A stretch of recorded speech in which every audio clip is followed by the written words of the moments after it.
Assalamualaikum warahmatullahi wabarakatuh. Jadi di sini kita akan membahas laporan kajian lapangan.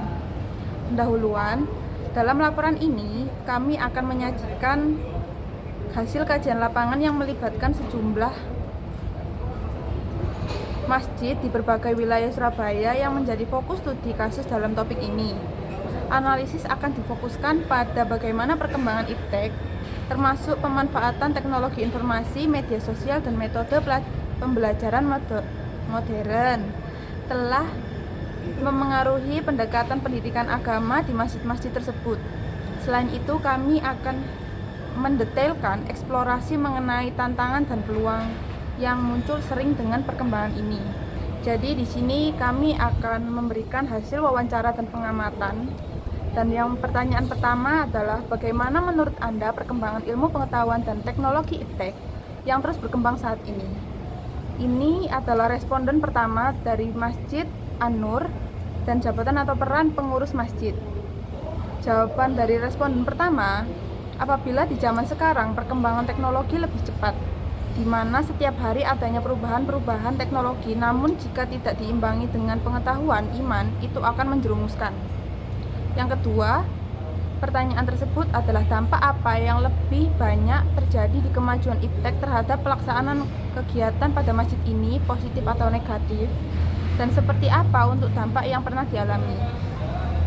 Jawaban dari responden pertama adalah dampak positifnya. Selama waktu COVID terjadi, kita tetap melaksanakan ibadah, walaupun tetap harus mengikuti protokol kesehatan. Meskipun begitu, masih bisa tetap berkomunikasi melalui internet dan masih bisa mengikuti perkembangan. Dan pertanyaan ketiga, sejauh mana tantangan yang telah dialami oleh masjid ini akibat adanya kemajuan iptek yang tepat, yang pesat.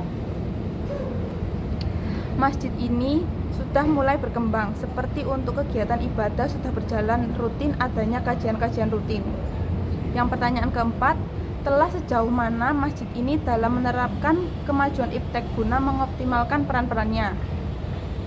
Jawaban dari responden pertama adalah untuk mengoptimalkan peran-perannya di Masjid Dinamika ini terdapat UKI, jadi bekerjasama mengkoordinasikan apa saja yang dilakukan untuk kegiatan di Masjid Dinamika ini. Pertanyaan kelima, bagaimana masjid ini memandang peran media sosial dalam mendukung kegiatan keagamaan dan pendidikan di masa kini? Apakah peran sudah menggunakan media sosial untuk berinteraksi dengan para jamaah?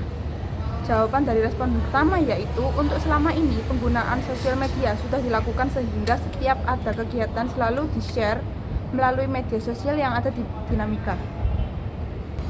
Jadi analisis hasil kajian dari kelompok kami yaitu berdasarkan pada subbab C yang memaparkan terkait jawaban dari beberapa responden. Kami dapat memberikan analisis hasil kajian kami sebagai berikut. Yang pertama yaitu pada kedua masjid memiliki perspektif yang sama, di mana memandang perkembangan iptek yang pesat saat ini itu sebagai hal positif dan memang harus terus kita ikuti dengan tetap memperhatikan batasan-batasan dalam Islam, sehingga kita tidak tertinggal tetapi dapat mengambil kesempatan melalui kemajuan tersebut. Adanya perkembangan ilmu dan teknologi merupakan bukti dan dari profivitas dari manusia yang mempunyai pengetahuan. Akan tetapi sebuah ilmu pengetahuan dan teknologi yang tidak disadari dengan ilmu agama, maka akan menyebabkan terjadinya penyalahgunaan untuk tujuan yang tidak tepat.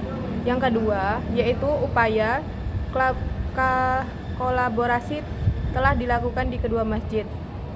Hal ini dapat memberikan solusi yang baik dalam menyelesaikan masalah, karena kolaborasi melibatkan perbedaan generasi yang dapat memberikan dampak positif kepada masjid dan lingkungan sekiranya. Terus rencana solusi melalui bantuan IT. Dari seluruh paparan kami di atas dapat kami simpulkan bahwa solusi yang dapat dilakukan khusus pada bidang teknologi informasi dan adalah dengan satu, pelatihan terkait digital marketing dan sosial media spesialis. Yang kedua yaitu pembuatan platform bebas website. Baik, hanya itu yang dapat kami sampaikan. Kurang lebihnya kami akhiri. Assalamualaikum warahmatullahi wabarakatuh. Assalamualaikum Assalamualaikum warahmatullahi wabarakatuh. Saya akan mempresentasikan tentang topik 11 yang berjudul Negara Hukum, Demokrasi, dan HAM. Pembahasan utama jurnal. Secara umum jurnal ini memiliki pembahasan yang cukup jelas dan telah sangat relevan dengan judul yang diberikan oleh penulis.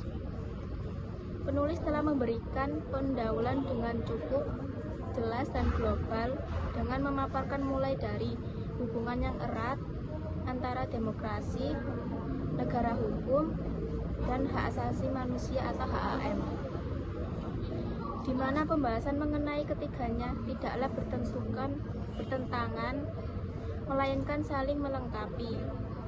Selain itu, juga menjelaskan bahwa reaksi rakyat juga menjadi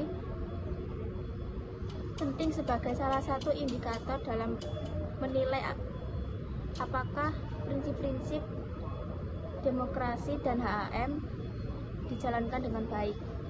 Kesimpulannya, jurnal ini menyoroti secara keseluruhan hak asasi manusia atau HAM muncul sebagai landasan yang universal bagi martabat manusia dan memandang perbedaan.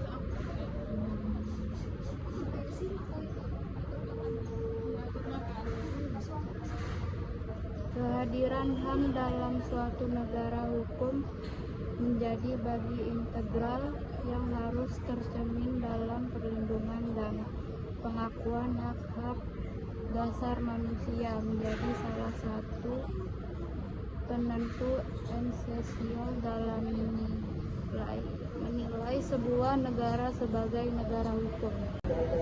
Dalam hubungan ini, implementasinya dalam kehidupan sehari-hari antara lain: 1. Menahan diri apabila terjadi pertengkaran di antara sesama rekan atau tetangga dan berupaya menyelesaikan pertengkaran tersebut dengan baik dan terhormat, serta jangan ikut-ikutan main hakim sendiri.